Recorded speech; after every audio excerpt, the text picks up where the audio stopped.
हाल ही में 5 राज्यों में संपन्न हुए चुनाव में असम में भाजपा एक बार फिर से सत्ता में आने में कामयाब रही है। हालांकि जैसे ही नतीजे भाजपा के पक्ष में गए, उसके बाद ये सवाल लगातार उठ रहे थे कि आखिर भगवा पार्टी की ओर से असम की कमान किसको सौंपी जाएगी। भले ही पार्टी के तमाम बड़े नेता, चाहे वो अमित शाह हो या प्रधानमंत्री नरेंद्र मोदी, सर्बानंद सोनोवाल द्वारा असम में किए गए कार्यों की रैली में खूब जमकर सराहना करते थे, पर उन्होंने ये खुलकर कभी नहीं कहा कि सर्बानंद सोनोवाल के ही नेतृत्व में आगे भाजपा की सरकार बनेगी। ऐसे में यह संभावनाएं पहले भी जताई जा रही थी कि कहीं न कहीं असम में भाजपा मुख्यमंत्री के चेहरे को परिवर्तित कर सकती है, और वैसा ही हुआ। भाजपा ने कांग्रेस के पार्टी में शामिल हुए हेमंत बिस्वा शर्मा को असम की कमान सौंपी। सर्बानंद सोनोवाल मुख्यमंत्री रेस में तो थे, लेकिन वह हेमंत बिस्वा शर्मा से पिछड़ गए। हालांकि ऐसा कम ही मौका आया जब भाजपा दूसरे दलों से आए नेताओं को पार्टी में शामिल करने के बाद उन्हें कोई बड़ा पद दिया हो। यह बात भी सच है कि पूर्वोत्तर में यह भी हुआ है। मणिपुर और अरुणाचल प्रदेश में ऐसा हो चुका है, जब कांग्रेस से आए नेताओं को वहां की सत्ता सौंपी गई। मणिपुर में तो एन वीरेन सिंह कांग्रेस में रहते हुए भी मुख्यमंत्री थे और भाजपा में आने के बाद भी मुख्यमंत्री हैं। अरुणाचल में पेमा खांडू के नेतृत्व में पूरी की पूरी सरकार ही पलट गई। इन दोनों राज्यों में परिस्थितियां अलग थी। असम में सिटिंग सीएम को दूसरा कार्यकाल न देकर हेमंत बिस्वा शर्मा को मुख्यमंत्री बनाया गया। यह अपने आप में थोड़ा मामला अलग है। हालांकि हेमंत बिस्वा शर्मा को असम की कमान सौंपकर भाजपा पूर्वोत्तर में खुद को मजबूत करने की दिशा में एक और कदम बढ़ा चुकी है। वैसे भाजपा हमेशा आरएसएस से जुड़े लोगों को, अपने विचारधाराओं से जुड़े लोगों को ही ज्यादा महत्व देती रही है। याद करिए, जब हरियाणा में भाजपा की सरकार बनी तो संघ के एक ही पूर्व प्रचारक मनोहर लाल खट्टर को वहां का मुख्यमंत्री बना दिया गया।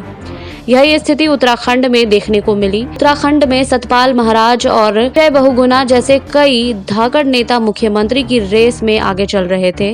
हालांकि यह दोनों कांग्रेस से आए थे। पार्टी की ओर से इन्हें मौका न देकर त्रिवेंद्र सिंह रावत को सीएम बनाया गया। त्रिवेंद्र सिंह रावत बहुत पहले से संघ से जुड़े रहे थे।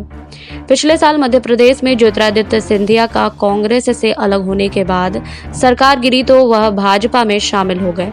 कांग्रेस ज्योतिरादित्य सिंधिया के इस कदम को गलत बताती रही और वह कहती रही कि उन्हें भाजपा में वह सम्मान नहीं मिलेगा जो कांग्रेस में था। भाजपा के भी कई नेता यह कहते रहे कि सिंधिया की राजशाही भाजपा में आने के साथ ही खत्म हो जाएगी।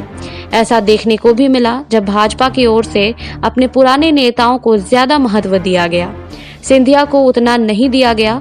भाजपा की ओर से सिंधिया को राज्यसभा सांसद बनाया गया, जबकि उनके साथ आए नेताओं को शिवराज सरकार में मंत्री पद दी गई।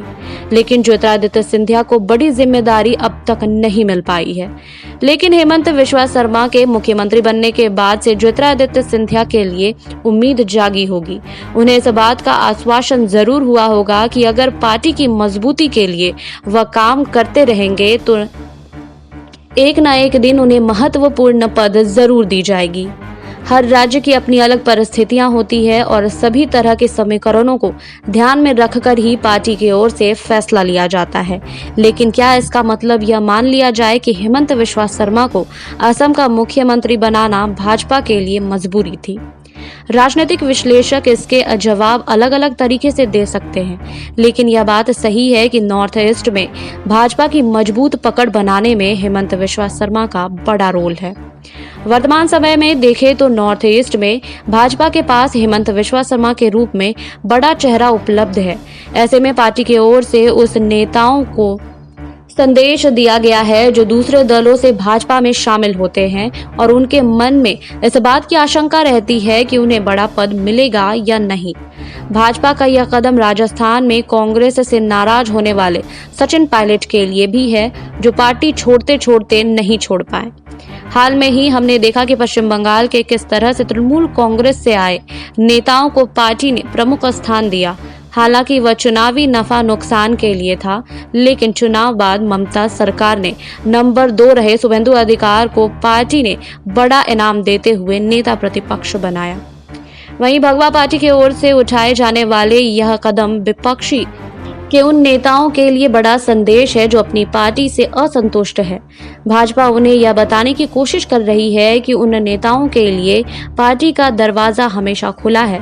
अगर वह भगवा दल में शामिल होते हैं और पार्टी की विचारधाराओं को आगे बढ़ाते हैं तो उन्हें प्रमोशन भी दिया जाएगा। भाजपा का यह कदम कांग्रेस शासित राज्यों के लिए भी हानिकारक साबित हो सकता है।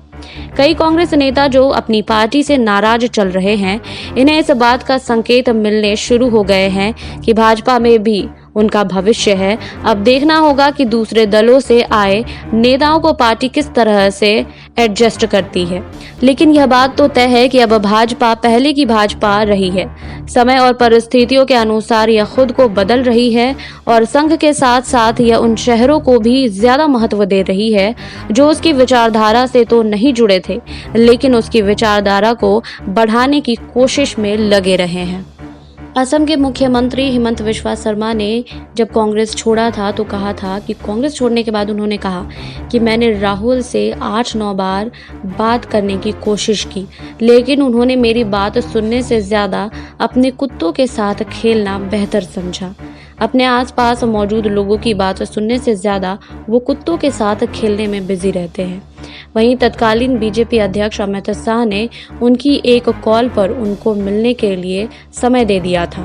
बीजेपी में हिमंत की एंट्री के साथ ही असम में पार्टी को 2 मजबूत नेता मिले, एक सर्बानंद सोनोवाल, दूसरे हिमंत बिस्वा सोनोवाल की अगुवाई में लोकसभा चुनाव में बीजेपी को असम में अच्छा रिस्पांस मिला, तो हेमंत की पार्टी में आने से असम में गठबंधन और मजबूत हो गया और बीजेपी ने कांग्रेस को सत्ता से बेदखल कर दिया था। वहीं जब असम विधानसभा चुनावों की तारीखों का जब ऐलान हुआ, रैलियों का दौर शुरू हो गया था। बीजेपी की ओर से पीएम मोदी, केंद्रीय गृह मंत्री अमित शाह और पार्टी अध्यक्ष जेपी नड्डा समेत तमाम बड़े नेता राज्यों में ताबड़तोड़ रैलियां कर रहे हैं। साल 2016 में बीजेपी ने इतिहास रचा और 15 साल में सत्ता में काबिज कांग्रेस को शिकस्त देकर राज्य में पहली बार सरकार बनाई। पहली बार सत्ता में आने के बाद किसी तरह के कोई जोखिम भरा कदम नहीं उठाना चाह रही है, इसलिए पार्टी बड़ा सोच समझकर अपने प्रत्याशियों को उतारी थी। जिसके बाद असम में बीजेपी को जीत मिली।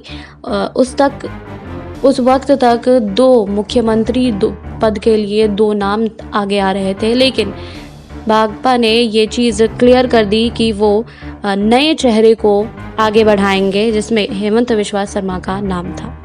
आपको हमारी रिपोर्ट कैसी लगी हमें कमेंट बॉक्स में लिखिए। बाकी और खबरों के लिए जुड़े रहिए SPN 9 न्यूज़ के साथ।